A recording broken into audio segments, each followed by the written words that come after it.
How do you make comics without all the frustration, without feeling lousy and inadequate all the time? Join me, Jess Rulifson, And me, Tom Hart. on the Terrible Anvil. Each week, we build community and shift our mindset about what it means to make comics and art. We're working through the whole process, one piece at a time, turning our suffering and angst into fun and glee. Join us at sawcomics.org. Hello, this is Jess Rulifson coming at you from the Terrible Anvil. I'm here with my adorable co-host, Tom Hart. Hi. who's also trying to make him laugh. This is Um, episode 8 of the Terrible Anvil. We're talking about putting your work on Instagram and social media. I believe our long convoluted title is oh man, I don't remember. it's it's What did I oh my write? gosh. Let me find it. I have to find it because it's not that good, It's but it's monetizing every moment of waking existence on Instagram. Parentheses. What could go wrong? what could go wrong? So we're going to focus on what could go wrong, and also whether or not you even have to do that. And we like a little bit of naysaying here at Sauce. So oftentimes when we talk about anything related to monetization of creative life, we're like, well, do you want to do that? But we're here to support you in whatever you decide, and we're not here to judge or really tell you what to do, but we can tell you what we think, which is I all we have do, to offer, I guess. yeah, I do think setting up identifying a couple things up front would be important. One is that um, first of all, I want to make sure we stay focused on the main topic of the podcast in general, which is trying to make people feel better when they're stuck in these creative morasses and the things that come with creativity, right? So social media and all that stuff is one of them. So I want to make sure, because if we're going to get into quote naysaying, I want to make sure that we're not making people feel worse. I want to make sure that we're actually finding positive ways to make people feel better about being in the throes of this. So Okay, so I take it number back. We're one. not naysaying, we are yay saying. So, but I also want to acknowledge that you're not on social media like whatsoever, and I'm pretty not on it. So it's not, I don't know. That's just who you've got You right should now. know So, this up front. Two people right. talking about social media who are not on social media. So that said, I'll let you start. Where do you want to start with this topic and you sent out a book that you wanted to share. You brought up the topic of monetizing. So it's not just social media, it's about monetizing. And last week in the discussions of this is our third that has money involved. The first one was about pitching, the second one was much more about pitching. And so now if we're really talking about monetizing and stuff, this is our third in a row about money, which makes everybody feel bad except those with lots of it. Um, so anyway, sorry, but maybe you could start and tell us where we should go with this. And luckily, we've got Meg in the chat summarizing. So whenever we get off topic, we'll just get back to it. Yeah, thanks, Mike, for being here, our intrepid note taker. So I made a couple of pre-notes in the Flow group on the Mighty Network. I was thinking about why we would even post on Instagram. There's a variety of really good reasons, and Instagram is one platform of many you could choose from. And then within that, there's a couple of subtopics I was trying to think about. There's the monetizing, self-promotion on social media, as we said, but the subtopics might be the benefits of serializing a webcomic in an ongoing and regular way that you can instantly publish by pressing a button versus trying to find a Xerox machine or a risograph and hand stapling beautiful paper work. So working digitally offers this kind of instantaneous publishing that's absolutely thrilling, but you also get instant feedback, which can be another type of thrill akin to anxiety. uh, and how to be accountable, not available. Like I think sometimes we want to put all of our life on Instagram and social media because we want to connect with other people, but then there's this pressure to share all kinds of things and be maybe more prepared or more insert whatever here, and not feeling that way and then starting to feel bad. And again, we're trying to minimize the bad vibes. And then the third subtopic, if we could get to it, is like how to use social media if you hate it. What would that look like? Maybe you're not a social media person. I think there's more of us out there than not. I feel like there was a big revelation a couple years ago. Everyone realized they were introverts and we're like secretly overjoyed. We were in COVID lockdown. We're like, oh my God, this is like the perfect day. I don't put on pants and I don't talk to anybody. That's rules. That might not have been everyone's lockdown experience, by the way. That was a very privileged Right. take on it, but yeah, one a good how to make lemonade out of lemons as you were. So those are the subtopics. We could really dig in wherever. Is anything striking a chord with you, Tom? Well, I like that you just said there was this moment when we all realized we were introverts. And I do think that's true of most of the people that I think either come through Saw or I'm friends with or something like that. I do know some extroverts. I'm starting to suspect I'm married to one. Um, and actually, she has quite a different relationship to social media, so we could bring that up possibly. Yeah. Um, uh, but what does an introvert do when it sees everybody having a good time? It feels kind of lousy that's not in the group, and it feels kind of lousy that's not having a good time, and it tries sometimes to have a good time and doesn't. And to me, every time I look at social Instagram especially, but whatever it was, Twitter, whatever, whenever I look at Instagram as an introvert, that's what I feel. I feel like, oh my God, everybody's having a good time without me. And additionally, everybody's career is growing without me, right? And everyone seems to be on like a vacation of some kind to like a really cool I place. don't see those posts. I hear that people are always on vacation, but so you're not on these social medias. Why? I realized I didn't have to, and my presence there wasn't missed when I left the party. I noticed that one of the cartoonists I really enjoy their work, Joe Sacco. He's a nonfiction cartoonist, maybe arguably one of the founding comics journalists of our era, and as far as I can tell, I've only exchanged a couple emails with him a long time ago when I got the book started. He seems like he lives a perfectly happy existence, making comics and not really being online. The last time I checked, which was a long time ago, I noticed he didn't even have a website, but he has a Wikipedia page. So I like that, some celebrities are on social media, like say, for example, Stephen King has a website and is active on Twitter and very opinionated and enjoys sharing his opinions. But if you're someone that doesn't really socialize that way, you don't have to. I just noticed, I was like, oh, he's a respectable guy who's made a lot of books. I like his comics, and he's not on the internet. Maybe I don't have to be on the internet. Like I started to try to compare myself to an elder statesman versus like people younger than me that I'm never going to be cool as. Like I was like, what is a TikTok? I still don't know. So that was like affirming. But the real reason too is I was on Instagram. I did enjoy it. It was a way to take photos on my way to work. I started using that as an art outlet when I didn't have time to draw. I lived in New York City. I really saw a lot of amazing stuff, and the light in the morning was really good. So it was like a way to look at the world and slow down.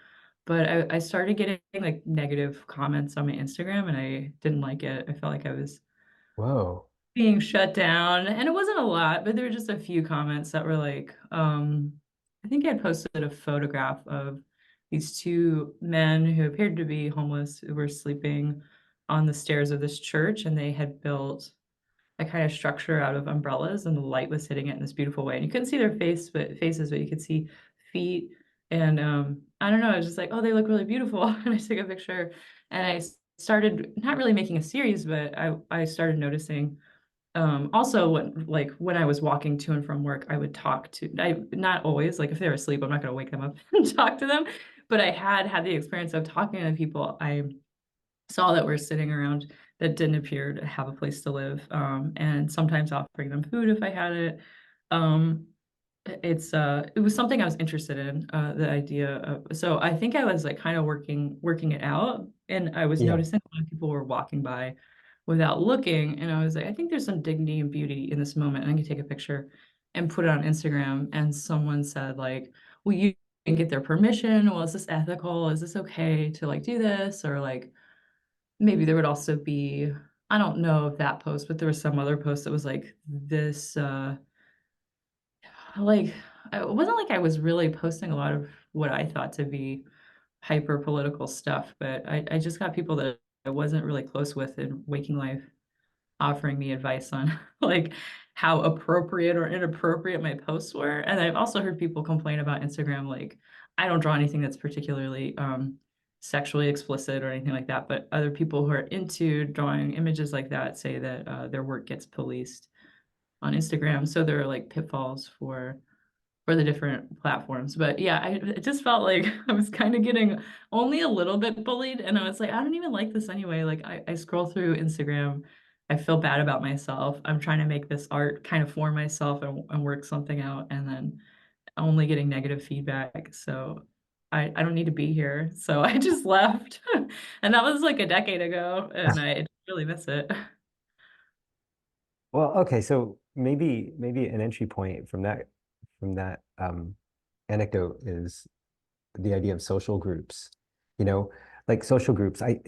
I'm probably invariably going to misquote actual history, but so somebody can tell me in the chat or something. But I think, invariably, or I mean, historically, um, social groups arise. They arise organically all the time.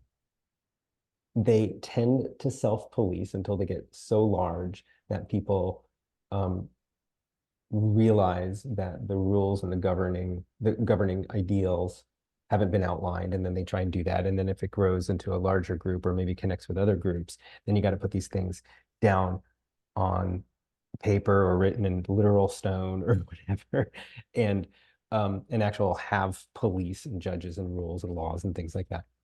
And so it sounds like you got in the middle of you just wanted to be in public a little bit. And it's such a great thing to make art casually and put it out in public. That is something I love to do. And and that sounds like that's what you were doing. But whatever social group you were kind of accidentally a part of, the sort of self-policing aspect of it came down, and that's what really disappointed you. And you didn't realize you were in that group, right? You didn't realize you were. So but I think that need to be like a little bit in public or a little bit seen and also acknowledged for doing artistic things, noticing things, reshaping things, framing things. That's what artists do, I think. So that's really interesting and wonderful that you would do that. Um, uh, yeah, and I'm sorry, obviously that happened. So you didn't even get to the stage where you're like, I can monetize these photographs. No, I think it was always a way. It's so funny because I before that I walked away from Facebook a decade before that. Like I've been really off social media a long time. Maybe not quite a decade, but it was like a few years. I was slowly like dropping all the things I had added because when I was first enticed to do so, I was like, oh well, I hate insert platform here, but I keep it because of one small reason that's usually pretty important. Like, oh, it's how I keep in touch with my family, or it's how I stay in touch with my friends. Meanwhile, we're like being blasted with advertisement and influencing. I think a lot of that happened after I left social media, but and then things have gotten like increasingly more political, like things that don't seem political at all, or like, wait, is this an issue now? Like, so it seems like it's sort of rough, like in the creative writing master's program I was a part of. Sometimes I'd be really curious about an aspect of a story I had written, and then someone would notice a detail that I felt comfortable with or was not really curious about, and they would pick it apart, and everyone in the group would pick it apart too, not necessarily politically or anything like that, but they would be so fascinated by this one aspect of the story that I'm like, I don't care what anyone thinks about that. I like it the way it is. Could you talk about XYZ? But the way the workshop format is, they have to stay silent. So the Um, communication of it, you could talk at the end and then you'd be like, hey, I actually was just kind of curious about this.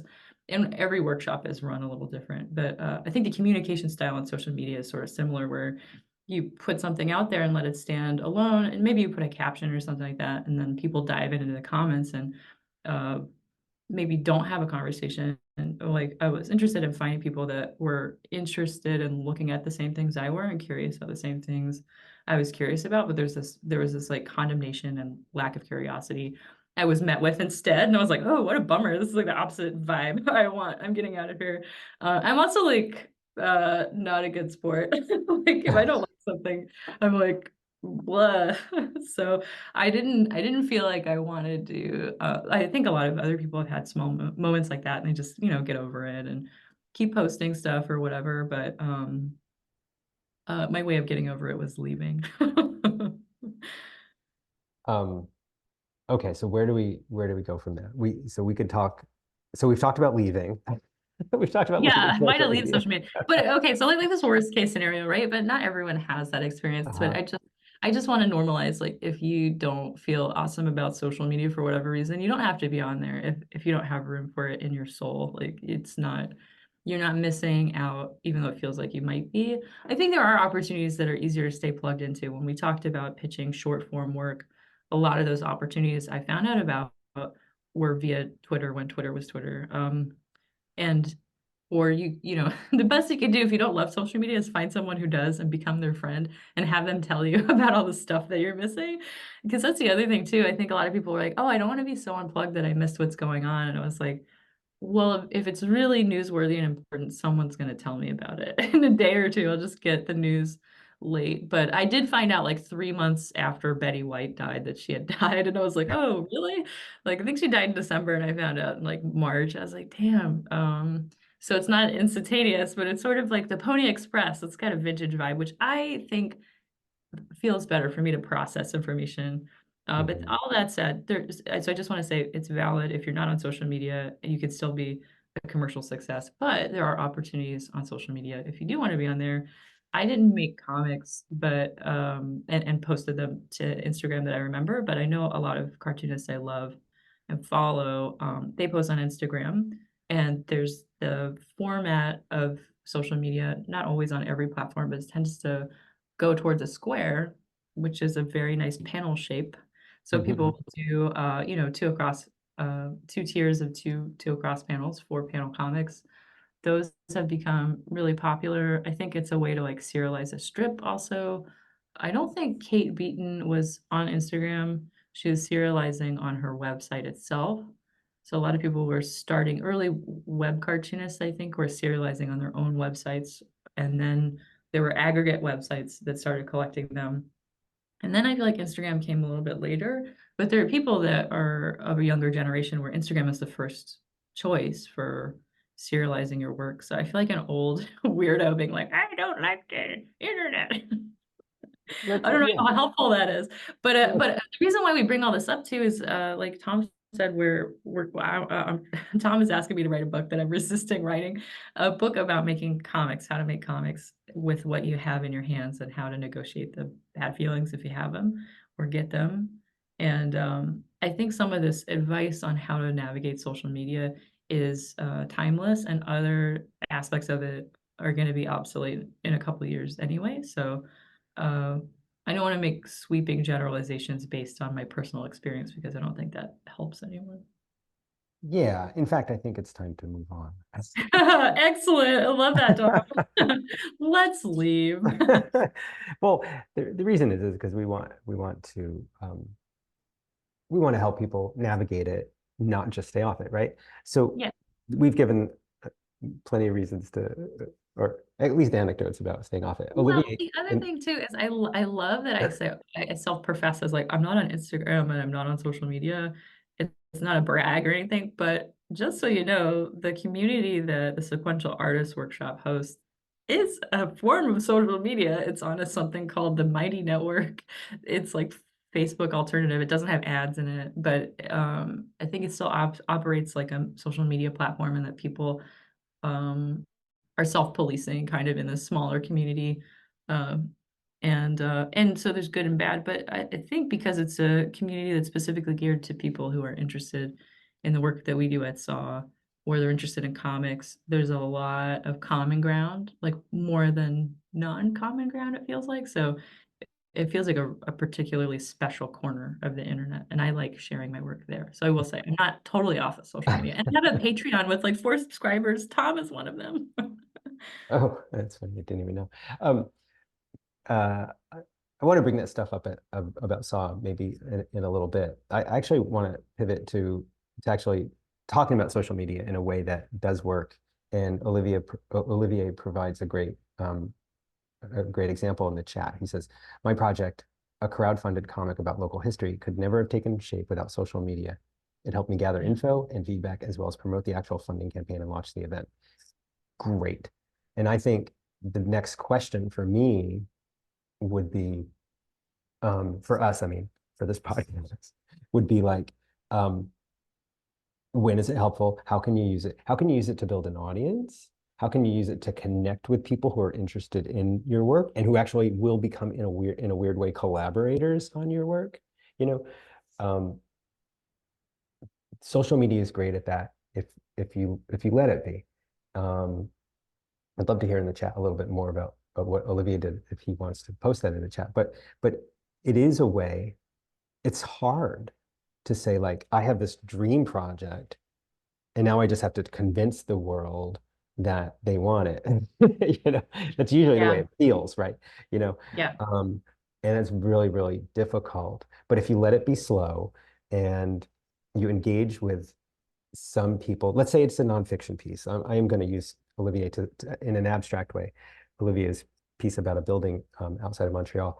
Like, let's say it's um, a nonfiction piece about a locale that has a storied history and it's multi-generational and stuff like that, right? It's not instantaneous, but you can find people who know about that same locale, who have stories to share about that same place, who are interested in reading a take on it, right? You know, um, and I think that's what Olivier did.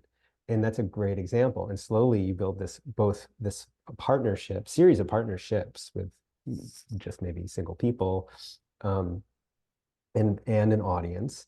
And just in the way how general network building tends to go is things expand a little slowly as people tell other people, et cetera, et cetera. And that can really work. The problem is a lot of us see the hits. We see the big hits where somebody posts something, everyone loves it, and we're like, oh, that's how you do it.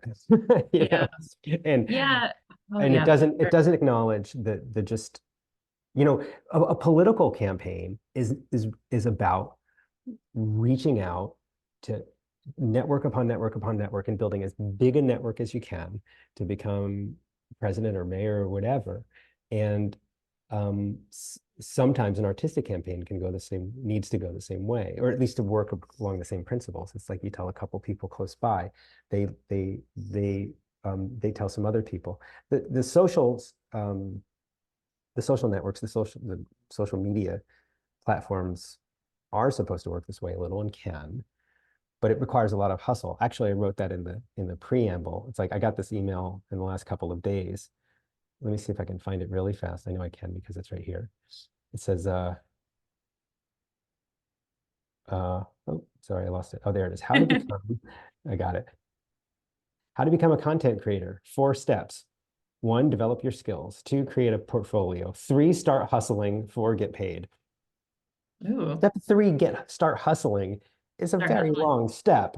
That's Unless you're just doing the literal hustle, which is just could Yeah, make a like that does 5 second not work. dancing. Well, I don't know Yeah. how dancing and Or TikTok and stuff like that works, but the issue is the quote hustle is a lot of effing work. And I like how it's just part 3 of 4 steps. It's like and not, it's vague. not, Yeah. yeah, Yeah. right. Um, and that's the hustle is the thing that a lot of introverts don't like, or a lot of people who are just a little more reserved don't like, or who maybe just want to stay and do the work, you know. But um, but a little bit of extroversion, a little bit of of reaching out over and over and over again, um, is what's required. And hopefully some social systems, and I think SAW has a nice organic one. Hopefully some social systems let those kinds of connections happen organically. And I'm going to read Olivia's next comment. Social media allows me to reach groups that sometimes overlap. Exactly. Friends and family, friends of friends, fans of groups dedicated to local history, other comic creators. That hustle took maybe 1% of the time it took to create the actual comic. Hey, that's a good ratio because that's not how it Yay. really is. That's awesome. Can I read something too? Just like Sure, riffing please. on what you read and also like Olivier having an awesome experience on social media. I think that's really, really cool. So a new social media thing that I've been dabbling in is subscribing to a ton of Substack authors, and one of them is Write or Die 101. And Tom turned me onto it. He's like, "Oh, this is great." And it's really helpful and nice to read thoughts by different creators and subscribe to them. So there's this consent that's involved versus like a scroll, endless scroll where you can miss something or you're getting more content than you want to. I think Substack is a really interesting platform that's taking off the past couple of years. I'm sure we'll look back and listen to this podcast in 10 years and be like, what were we talking about? If podcasts are even a thing, maybe they go the way of the 8-track. But anyway, here we are in this moment. And there was this bit of a Substack newsletter I got this morning. I was like, thank God I got this because I feel like I don't have only negative things to say about social media. But so this is what it says. It says, just like you would for any product or service, it's worth it to spend some time thinking about your ideal customer or reader. So today they're identifying who is your who. And they talked to Bailey Richardson, who's Substack's head of writer success. And they said, ask yourself two quote unquote deceptively simple questions. The first question is, who does your writing bring together? So this could be like, who does your comics or your art bring together? And the second question is, why will people rally around your work? And according to Richardson, it's better to describe your audience in terms of behavior and motivations rather than demographics. So she suggests describing your audience in terms of a shared perspective that creates a space for something that anyone can be a part of. And that could mean a diverse group of people who overlap, not in age or categories, but in a passion point, which I feel like goes right back to what Olivier just shared. So it is sort of magical and it is awesome, but I think my one of my subtopics was be accountable, not available. I think we're like, I just have to be on the internet all the time and put everything on there. And so it's good to go in. It's like you go to the grocery store with a shopping list, and then you only leave with the things that are on the list if you want to stay on budget. So I think you can budget your social media interplays, what you put on and what also you take out of it, and what you want to burden yourself with or relieve yourself from. There's being more intentional in how you interface with different networks, either online or in person, will just make you feel less burnt out, which sounds really, really good. And then also, like Tom said, maybe not comparing yourself to a viral hit. Like, oh, this is how social media works, and I only have like 4 likes. I'm like, yeah, but those 4 people will be followers of your work into infinity. Like they will follow you into really weird places. They're 4 really good likes, but it's sort of everything on social media, like all the exchanges kind of get sort of homogenized because it is a funny place. Versus like me seeing Tom over lunch and he's like, wow, did you get a haircut? Your hair looks really nice today. I'm like, oh, like I'll remember that for weeks. So like if someone likes a post, you're like, well, that's good, but I need 400 of these for it to feel the way an individual compliment on my hairstyle does from a friend. One thing that stuck out on what you just read is that uh, about trying to understand your audience, et cetera, et cetera. So I think there are two ways as the kind of artists we tend to be or work with. There are two ways to approach social media. One is as a platform to develop your skills and develop your story and develop your ideas and just show yourself, right? Show your work. That's where you got stopped, right? I'm going to take photographs and show, and then you were, Yeah. um, so and then there's I've got a mostly finished project and I want the world to see it. There's those two things. Um, and then maybe there's serializing, which sits in between that. And I want to point out that knowing sometimes we don't know our audience ahead of time. Sometimes we don't have an audience. Sometimes we just want friends. Sometimes we just want like-minded people on social media. But it feels like because of some of the vernacular and other things, it feels like we quote need an audience, right? And instead of the kind of sharing that actually naturally happens in a community. But I want to go back to building an audience because, again, I think that's what Olivier successfully did in the ways that we just described. Um, and Oops. and that's also with serializing something too. And that can overlap. Like, so if you're serializing something, maybe you don't know what the story is exactly, but you know who the characters are and you're getting it started and you're just going to run with it. And so what we say sometimes that's all is like, you're going to get better in public, right? You're going to develop that story and slowly, hopefully, maybe an audience sort of comes of people who are curious about that. It's way better if it's a niche, if it's like, you know, mechanics who only use Valvoline oil in space, then all the people who really love Valvoline oil are going to come and be like, "Have you seen this webcomic or whatever?" But uh, I don't know where am I going with this. The point is that the post that you read sounded like it had a strategy, and the strategy was kind of humanely worded, but I worry that it's again saying know who your audience is and make sure that you have an audience. But again, so that's about Or monetizing, make right? And that's assumptions about the people who are interested in your work. Like you don't even, you haven't met them yet. I mean, we have a dream audience, right? It's good, and we talked in the Dream Castles episode about envisioning who your perfect reader might be. I think there's nothing. They're like really good thought exercises. Like even if your audience is like, well, I feel like a lot of people that make art are looking for someone out there in the universe that thinks what they do, at least partially, or some type of resonant feeling that's mutual. And that feels like a really special, particular connection that art can bring an art maker and an art enjoyer. I just saw Robot Dreams, which is a film adaptation of Sarah Varon's 2007 graphic novel by the same name. And I was so excited to see it. And I dragged my husband and some of my friends to go see it. And it's a special screening. It's going to be in wide release May 31st, I think, in the States. And it got nominated for Best Animated Feature for the Oscars, I think. And so it's having its moment in the sun, but I was like, wow, 2007, how many that's a long time ago. Like, and there, Sarah has a website and an Instagram, but I was looking at her Instagram last night. I've sort of, I'm friends with Sarah, but I'm also like a huge fan of her work, and I just feel like so excited by the things that she does. But on her Instagram, she has like, oh, here's a embroidery I did because I took this embroidery class, or she works in all these different mediums, but her thumbprint is on all of her stuff, and she's just doing the work and plugging away. And she has books come out every couple of years or every other year sometimes. And she's prolific, she does the work, but she also is like has this childlike curiosity about all kinds of mediums. Like she's worked in ceramics, jewelry making, fabric, sewing, but you can see all of her cartoon characters, all of these different mediums, and you're like, wow, this is so cool. So she's worth a follow if you're not following her on Instagram. But sometimes that can be cool. Your social media can be a bit of a scrapbook too. And also, I guess I brought up Sarah because her work is not necessarily viral and it's having this big fancy moment in the sun. Um, and it was like several decades ago that this book was a book, So, and I think it had like decent critical acclaim when the book first came out, but the fact that it suddenly years and years later it becomes an animated feature film that people all around the world are watching, like that's amazing. That's really, really cool.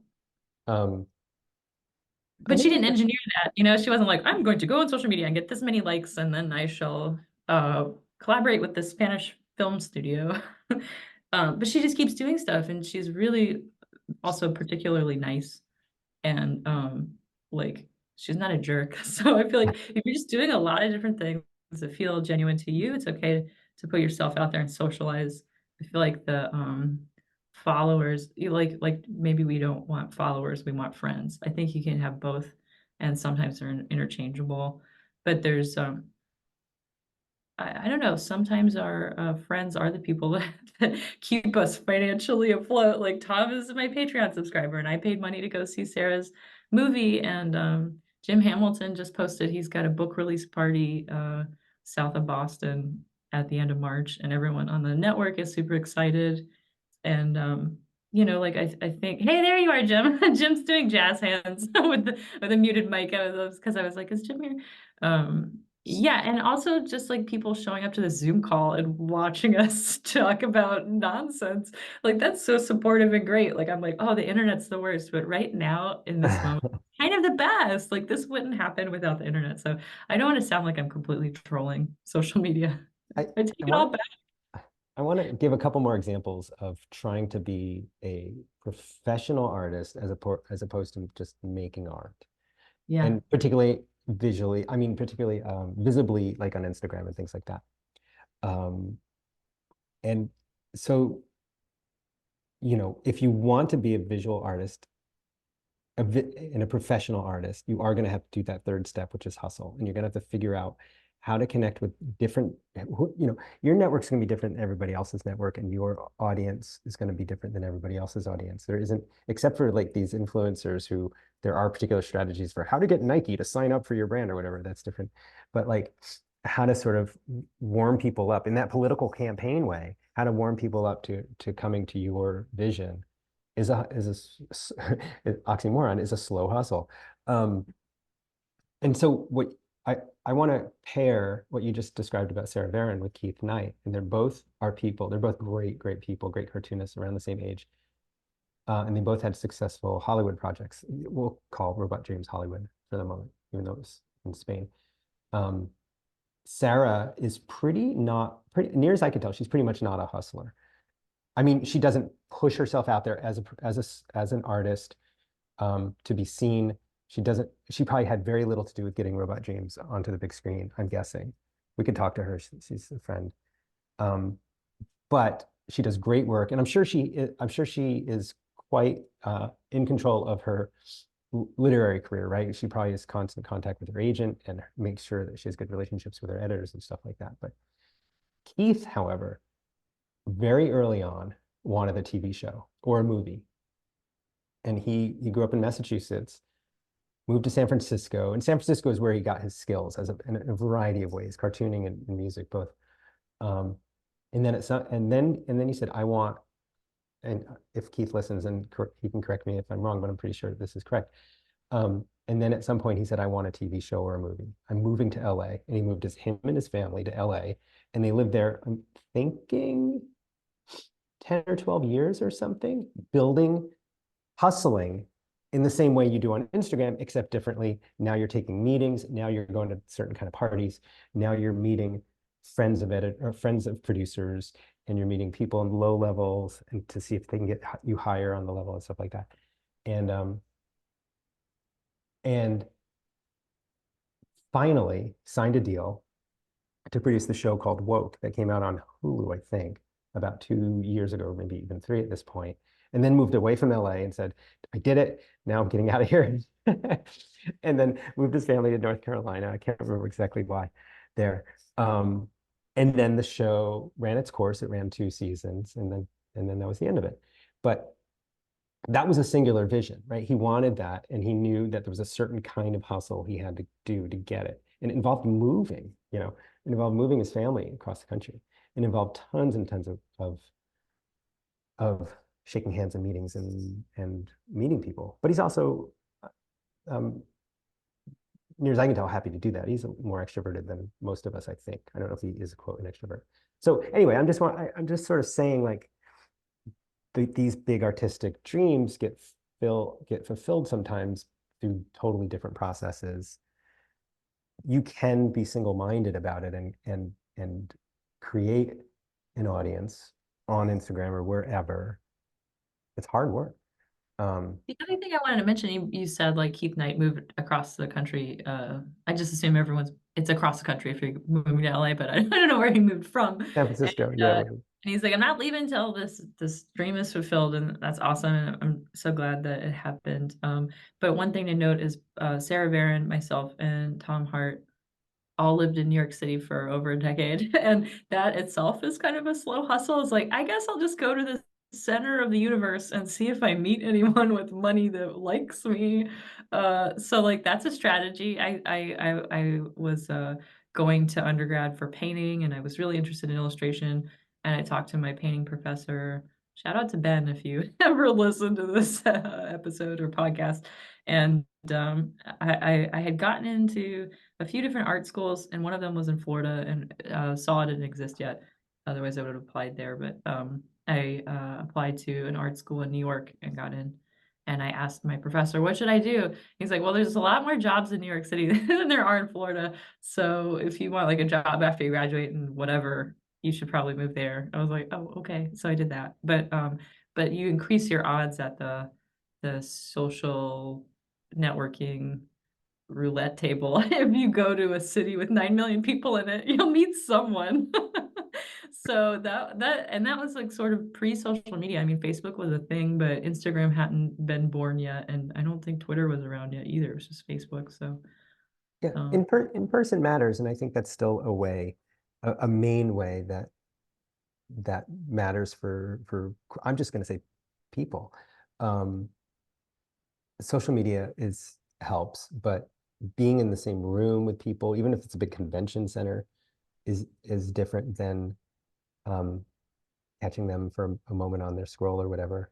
Um, and yeah, New York City was the it uh, was a cultural capital. They made a lot of things there. You go there, you're going to meet a lot of things involved. You're going to meet a lot of people involved in making things. So it almost always works for somebody who wants to get um, involved in making things, making the kind of and meeting people who make things. So moving to New York, moving to these other creative capitals does tend to work.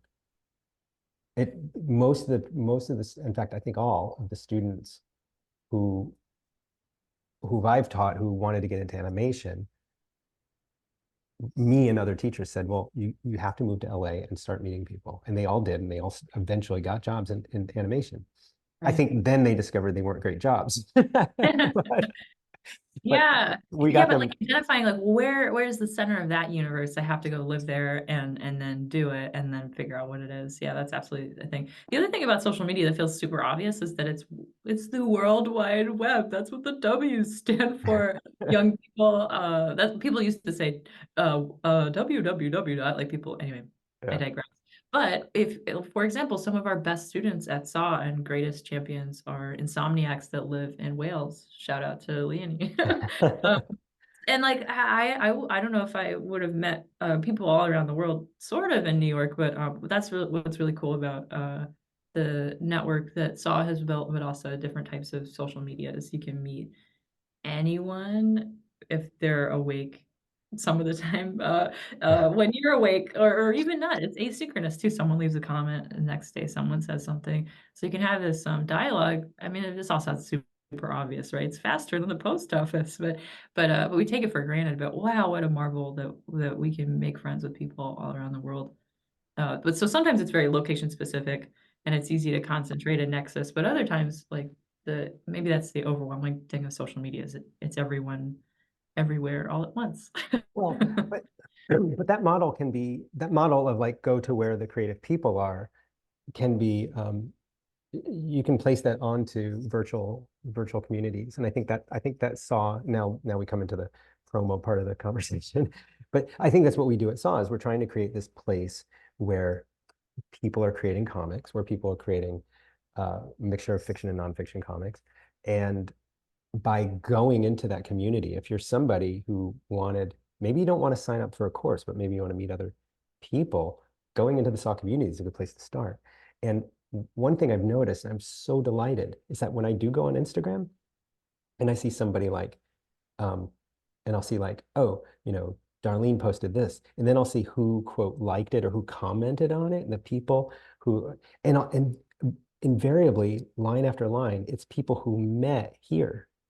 It's like Yeah. people like this person, that person, that all these connections were made here in the SAW community, and they took them outside to Instagram and they've taken them outside into the real world. They've taken them elsewhere. And it's so marvelous. I mean, me, like the currency I like to trade on is just goodwill. So like I'm just happy when people are happy, right? I don't know who's getting paid for what these days, but I'm really excited that so many strong, nurturing, um, creative connections have been made. So many people's creative practice has been improved because like-minded people are looking at them.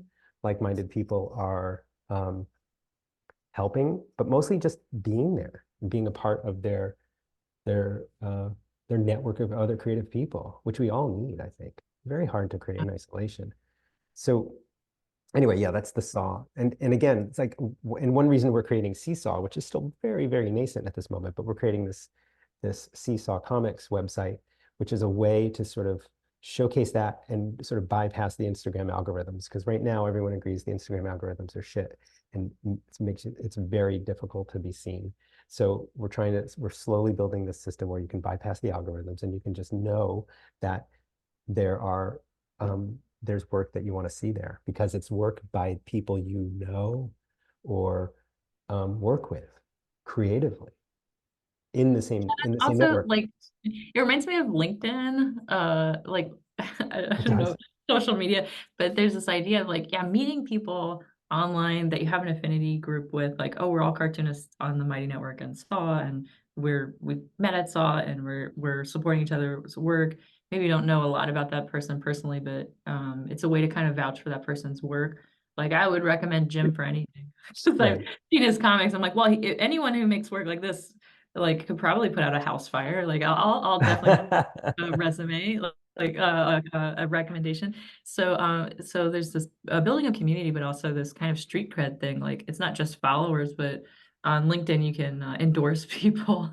Also, shout out another weird thing about social media. I reconnected with my biological father on LinkedIn. So again, social media is Wow. not evil, but it's like a totally strange place where like I don't even know like if that would have happened in real life. What a weird time. Shout out to that guy if he's listening.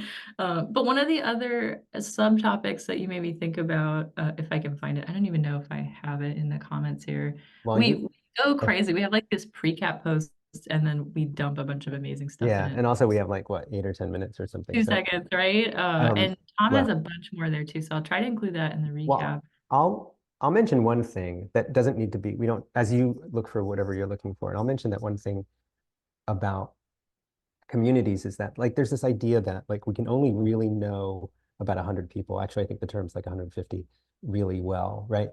And You're after right. that, communities build on, and uh, you used the term earlier, shared perspectives, but it's actually more often than not, it's shared beliefs, and those beliefs are connected to story.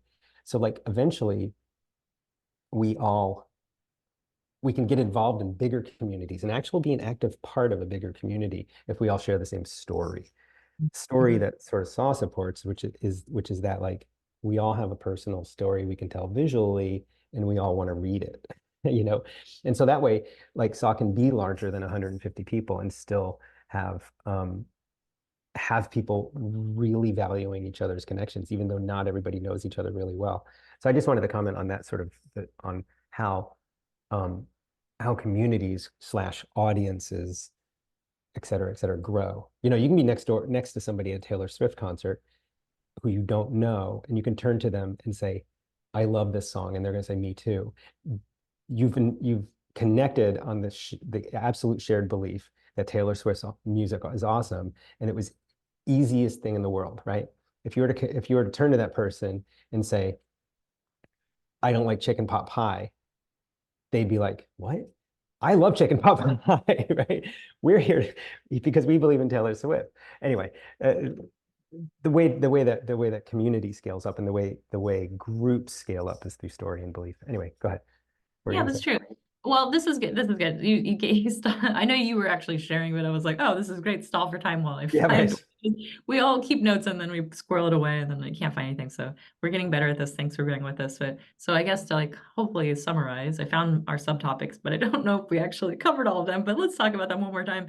So serializing a webcomic online can be a great way to like regularly connect with the audience and maybe refine your work. One tiny thing I wanted to mention is sometimes if you're pitching a short form and you've put it on your Instagram, some outlets consider that already published work, some do not. So be mindful of that if you want to like send your work out to magazines or other platforms. And then the other idea was how to be accountable, not available. I think that's just like regulating your social media diet, how you want to interact with people. Do you want to go to every comic book convention in North America this year, or do you just want to go to the graphic medicine conference in Ireland? Like you can pick which ones and where and what your budget is and what your brain budget is too. And then you can use social media if you hate it. Again, I don't love it, and I'm on the Saw Mighty Network, and it's like really positive. It's really great. Was that the post cap? Was that the summary?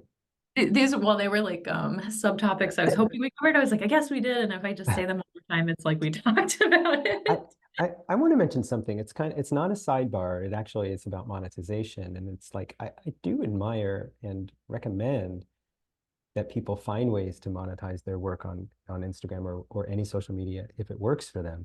And the example I want to give is pre-internet. It's Tony Millionaire, who's real name I forgot at the moment.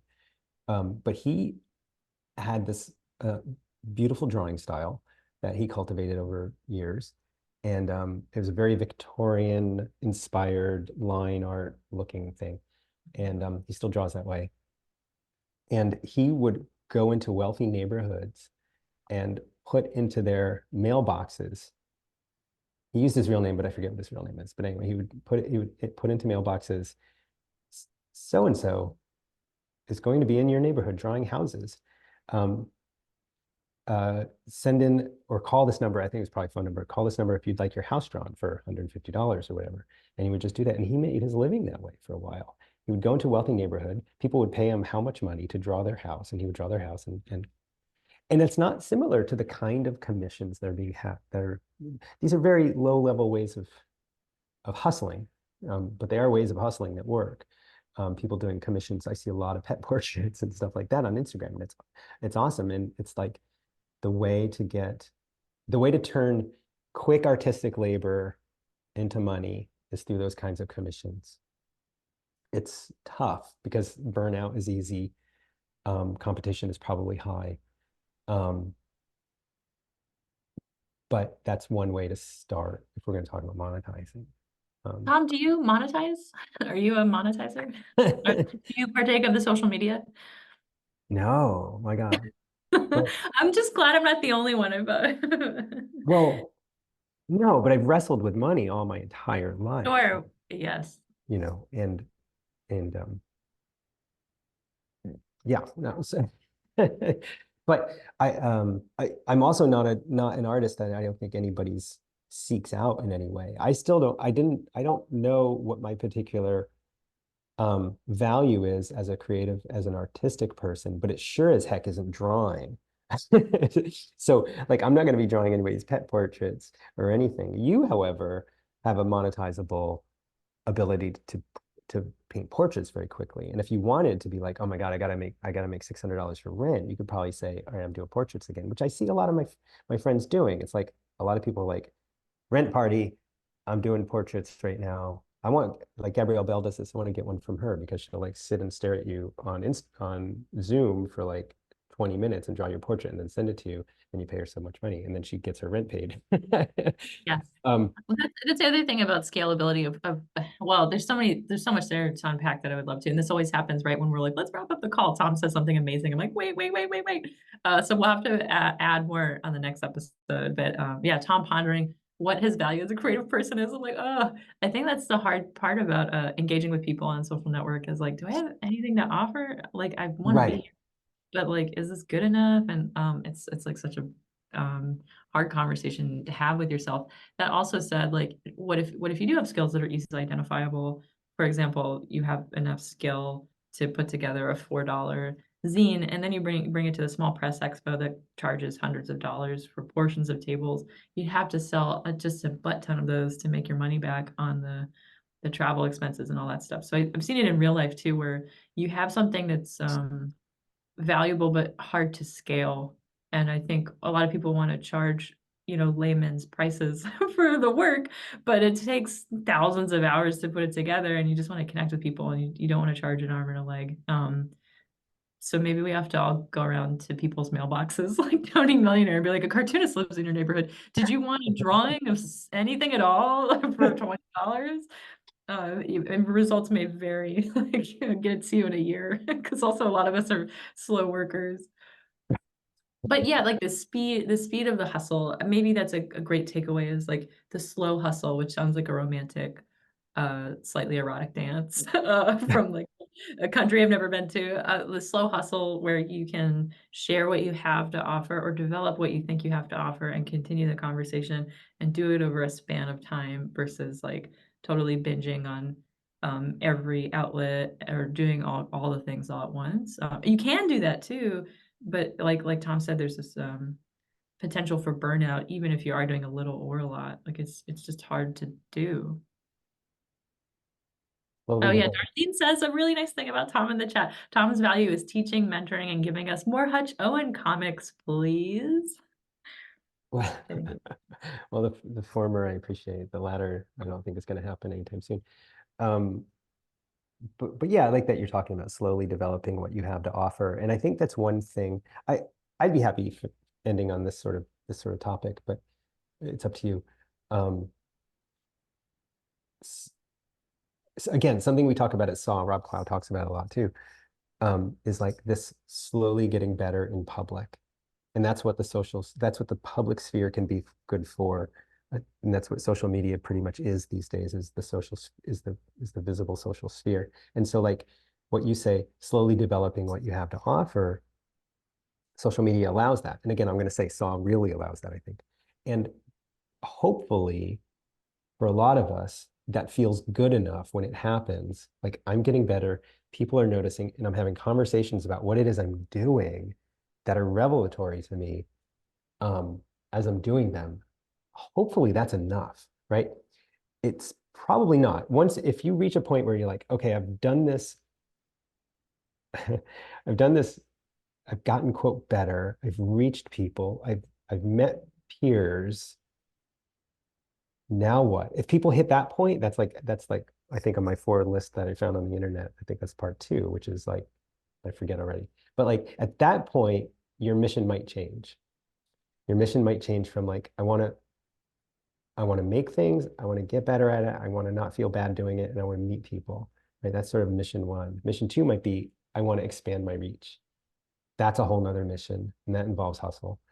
Um, and I I'm just like worry, I just post hustle where I'm like, I don't want to do anything. And I feel well, like I'm I'm just not saying qualified to have this conversation. right.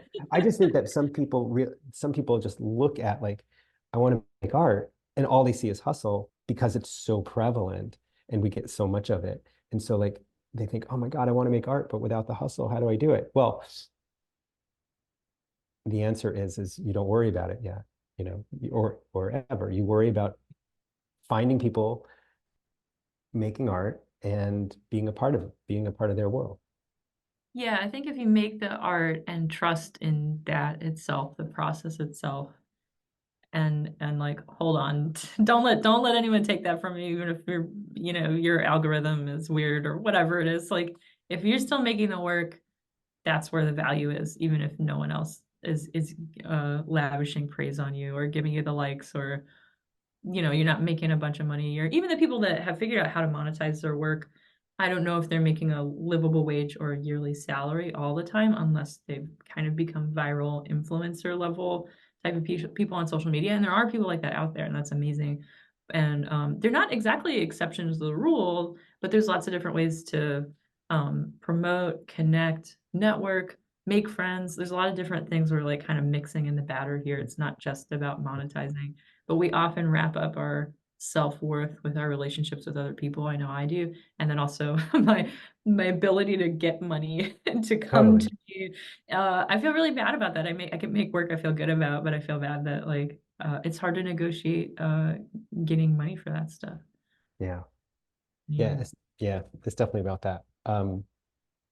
Self-worth, reach, money. Yeah, those things are really tied up and they shouldn't be as much. Yeah. But So we're if very, you very, focus on very, making the work, usually we do have like a little bit of self-loathing in the process of making the work, but usually there's just enough positive feeling to keep doing the work. Like go towards the light, go to where it's warm, like go towards the good thing and do a lot of that, and that will kind of sustain you. And then once you build this sort of strength, you can kind of shoot your fireworks out into the universe. yeah. And we didn't say the word capitalism once on this call, you know. I would say it 3 times in a row, but I would be worried there'd be like this Beetlejuice figure that would arrive and be like, All right. So what's our topic for next week? I want to talk about tabling because it's another thing I used to Oh, like and now I don't like social media. And I think a lot of people are curious about it. So it's sort of like networking in person, is sort of the broader topic.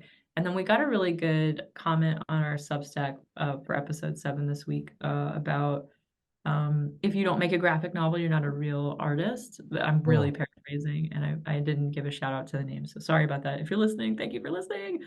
So maybe we could talk about that too, like feeling how to be real. Maybe that's episode 10. I don't know, but tabling might be really cool, and we could talk about like how to find out about opportunities like that, or I would love to hear convention horror stories or the opposite, like amazing stories of meeting your comic book heroes at conventions maybe. Or we Oh, could talk about something else if someone if someone has a different question. But that's a gap in the bootleggers book I'm making a lot of there's a section kind of about promoting your work and it's very bare. So, well, help me out. Tell me how to help everyone. all right. And that, yeah, that's a good time to mention that you have a course coming up called Oh Freelancing yeah, the speaking of Bootleg my or lack to of include it. qualifications. Sorry. No, yeah, for sure. So SAW offers online classes, and I'm teaching one of them if it runs March 20th.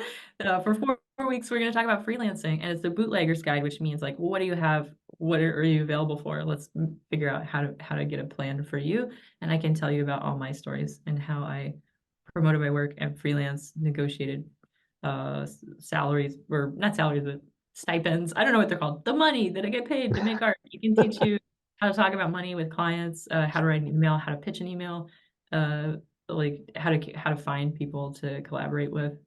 I'm happy to talk about all that stuff. All right. Um, that's available at learn.sawcomics.org. And there's lots of other classes that I don't teach that you can take as well as free stuff. So there's all kinds of goodies on there. All right. Please. Thanks to everybody who joined us Thank you. in the SAW network and the SAW Flow group in the chat. Thanks to Meg for doing topics. If you can do Oh, this thanks. every week, that would be great. Okay, Jess, I'll see you next week. We'll talk about tabling. You and I will talk before that about uh, bootleggers guidebook and everything. Yeah, sounds Sound great. good? Okay, talk to you later. Bye. Bye. Thanks for joining us. This has been a production of the Sequential Artists Workshop, or SAW. You can find us on social media at Comics Workshop and online at sawcomics.org. You can hear about our many courses at learn.sawcomics.org. SAW is a nonprofit and supported by people like you. Learn how to make a tax-deductible donation at the donate page of sawcomics.org. You can join our free community of comics explorers at members.sawcomics.org. Thanks so much for being here.